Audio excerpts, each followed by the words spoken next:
Hey friends, how we doing? I'm just making this video today to collect my thoughts as it's been 1 month since Hurricane Helene uh rolled through. Over my neck of woods here is the Boone area, and yeah, things are back to normal. Kids are going back to school now. Wonder what challenges and how that is. Probably exchanging all their stories and haven't seen each other in a month. I'm sure that's crazy from kids in kindergarten all the way till college or through college. Uh, I guess I'm just making this video as well to just, you know, give a little update on the area and surrounding area for anyone who wants to know because there's not a lot of information besides anything, like 30-second news clip you see or just any other people you might know in the area. So, um, I guess first off, most of town in Boone is good. Besides the several places that are still closed. Um, couldn't tell you off the top of my head what the hell those are, but there's definitely people whose apartments still affected. I'm sure people are still ripping carpets out, ripping all their shit out, getting into the nitty gritty of like taking out parts of their walls and replacing sheetrock. I can only imagine. Most of anywhere you go on the back roads, there's just debris just all along the road still piled along the guardrails. At least near the river parts, it's pretty bad still. I went over to Todd Island Park. If you know little, if you know that area outside of Todd, for the first time the other day because I just didn't want to get in the way. I know how bad it was over there, and I had didn't have power for the long time, and then finally, after having power for a week, I on my weekend I made it out over there, just trying to volunteer or help clean up something, and no one was doing any volunteer work, or at least no one was like asking for help. There was no official area, so I drove through, waved a little bit, and made it to Todd Island. Wow. No, I'll try and put some pictures here on the screen. It's gone. Not the island, but everything on it is gone, and that was astonishing because I just remember the first time I ever saw Todd Island, it was just I couldn't even tell what this little tiny like island in this river, was supposed to be. I could just see it on like my little Google map, and when I'm looking at it, I'm like, it's just so thick in there, the brush. I can't see like what is even on that island, and you know, now it's bare, and it was pretty heartbreaking to see. Not gonna lie, cleaned up a lot of just random plastic and trash and stuff, and like I don't know, 50 to 100 square foot radius right under this bridge. And I got like a trash can and just a garbage bag full of stuff in like 30 minutes, and that was just me casually trying to go out there and just, I had one garbage bag and just some gloves and just wanted to see what I could find or how bad it was. And, because I know, Meat Camp Creek over on Robbie Green Road is pretty rough still at the moment. There's just shit hanging in the trees still, like, let alone garbage and everything, but just like dead plants and just like little like twigs and stuff. Like you look up in the trees like 10 feet above you and still, it's just hanging there still. Like it's permanently there.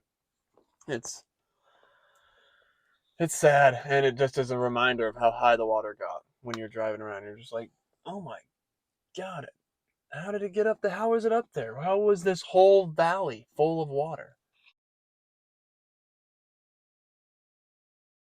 One thing that really strikes me, and I feel really bad for anyone who's dealing with this, but it's 1 month later, and there are still garbage piles. And I shouldn't even call them garbage piles. It's everyone's personal belongings. Everything from businesses to homes to daycares to just anyone who got flooded all along the creek areas. What does that do to the brain? Having to look at your ruined shit. for a month straight. Every day you walk out your door, all your shit, all your home, like your memories and like furniture and your everything that was a part of your life just out there, just ruined, soaked, caked in mud, and just now gross. A month later, full of just mildew and mold, just waiting to get picked up whenever the city has enough time to even deal with that. I mean, there's still power lines laying in the road. I know, like, we're not in the road, in the ditches here, all over. I mean, because they just like, all right, cool, get the power back on. We don't have time to clean shit up. Like, we're still fixing things, fixing the roadways. It's. I think I'm starting to get to where there's only a couple more places I know that they're doing like like one lane blocking the road so they can actually like fix some stuff. But there's still plenty of places that just they need to redo it. They have cones marking it off, especially on like Junaluska Road. Yeah, a lot of washed out road over there, and it's weird. I don't really know how to feel about all this. It wasn't really until I saw Valley Crucis that I I I started to cry a little. Uh, Kind of would just like tear up a lot throughout this whole month of just like when you get to this threshold of just seeing so much destruction, and it's these places that I've been here for a little over a year, and I still had just become very fond and intimate with a lot of these areas, and it crushes my heart. I can't imagine how people who are just born native here or just been here for any amount of time longer than I have feel just seeing all this. It's hard.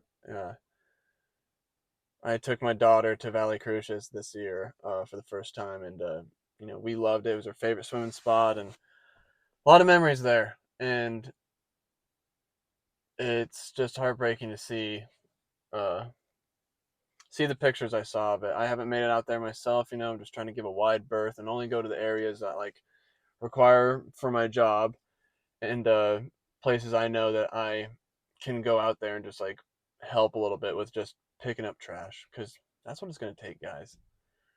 Like it's going to take every day, every time, like at least I'm trying to dedicate 1 to 2 days of my weekend indefinitely to just going out and picking up some trash. Doesn't have to be all day. Just go pick a spot. I know there's plenty of them, and I just gonna go and pick up trash, pick up shit, and try and just do my part because it's gonna take years of that of just cleaning all the just the little tiny bits of crap and crud. And I mean, on this, you'll probably see a picture if I put it up in the video, but like this tree was just jammed with all this debris, and there's like a power pole in it, like the cross arm for the power line, and like a garden hose, and like someone's little smoke case, and like just all these random things, all now just thrown together, all associated with each other. Just I mean, it's like just random shoes, just one shoe. You just like it gets weird. It gets weird to be just picking up personal belongings. I've never picked up so many personal belongings that wasn't garbage. It's different when you're like cleaning up a hiking trail and cleaning up somewhere and you're like, oh, someone's just random old ass shoe that's been here for whatever. But like these, they've only been here for a little bit, and you can tell like there's just people's stuff. Like it makes your heart heavy. I'll say that much. So it's been a lot to process, especially since I was relatively okay. I didn't have any flooding. Had a lot of trees go down around me, which scared the hell out of me. But I was all right. And then after the first day, I was finally able to leave our neighborhood. So we did good, in terms of you know being stuck and having our house and everything destroyed. Our lives are intact, to say the very least. So beyond lucky, but even that, you know, you have no power for 2 weeks, everything starts to grow mildew on it. Oh my god, all the mildew shit I was scrubbing off everything I own. That was fun. That was rough. There's still things that I'm having to deal with from just not having power on in a humid area. And it's this house that, is made to be dry in this modern day. Like you should have a dehumidifier, but none of these houses were made, like that. So I had damp red hanging out all over my house, and that really helped out. I'm not gonna lie. As a Westerner, I'm not used to humidity like that, and especially after a storm and just dealing with so much wet. I've never seen so much wetness in my entire life. But I don't know. I guess I'm rambling now. I just wanted to, yeah, video documentation of, you know, wow, it's been a month. The longest and quickest and weirdest month of my life. At times it feels so long ago that this already happened. But then yet every day I'm reminded of, you know, the devastation I see and just the trees that are down all over, and just the debris and the shit that you see. It's a weird state to be in because everything's are starting to get like I'm getting it's not novel anymore. It's not novel. The storm isn't novel, and so I guess the novelty has worn off of it. And but it's still there in your face every day. So I'm like my brain is starting to understand like this is the reality. Like it feels like picking up after an apocalypse, which we don't have any like I besides, I can only imagine, you know, just like war torn areas after war, like that's the best we have on like, because all of our books in science fiction are like, oh, apocalypse happens, you just leave shit the way it is, because it's apocalypse. But what happens when you have an apocalypse event and then you have to pick up afterwards? It makes me actually saying this. I really want to look up restoration efforts of Europe and after the Civil War, down here in America, because that's kind of what it feels like. Feels like a huge war happened. Within 12 hours. It's crazy. I mean, honestly, what's really weird is you just see so much erosion and so much, I guess, change in the environment. Like, let alone all the garbage and the trees that have fallen, just all the, like the natural raw, just like snapped limbs or snapped trunks and just garbage shit everywhere. But the rivers, that's it. It's like looking. It's like 1,000 years happened in 12 hours with how much dirt was removed, how people's yards have just sand, like it looks like there's like a 500-year-old beach right on like going through people's yards because of all the just the sediment and shit that settled. Like it's crazy how intense this storm was, and like the water rushing just washed everything away that was in its path. And yeah, more than usual, obviously. And so it's incredible to see, and it's frightening, and mainly it makes your heart heavy. At least it does with mine. I walk around with a heavy heart all the time, but it did help getting out there and cleaning up. You know, just move, like taking pictures. I'm like, yeah, I couldn't get everything. I need like some limb cutters and shit to get some garbage that's way up in the trees that I'm not gonna climb over all this crazy random fallen logs to try and get to, because easily can just fall and hurt myself. You gotta be careful when you're out here cleaning up, because it's just nothing's. It's not like going on the side of the road and just cleaning up. Like you're in all these like really unstable areas still. It's a lot, and it's gonna be a slow process, but it just takes like find a spot that you really like, that you love around here or anywhere that you're in this affected disaster zone, no matter what state you're in. Find a place that you love or that you frequented often, and you're not going to be causing too much traffic and problems there. uh Go clean up.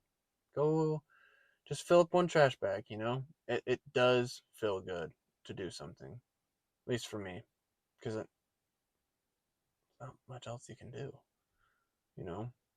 It's not much else you can do. So, all right, guys, I'm going to end it here. Thank you very much for watching and listening. And hope y'all stay safe and enjoy your day. And good luck, Godspeed, and God bless.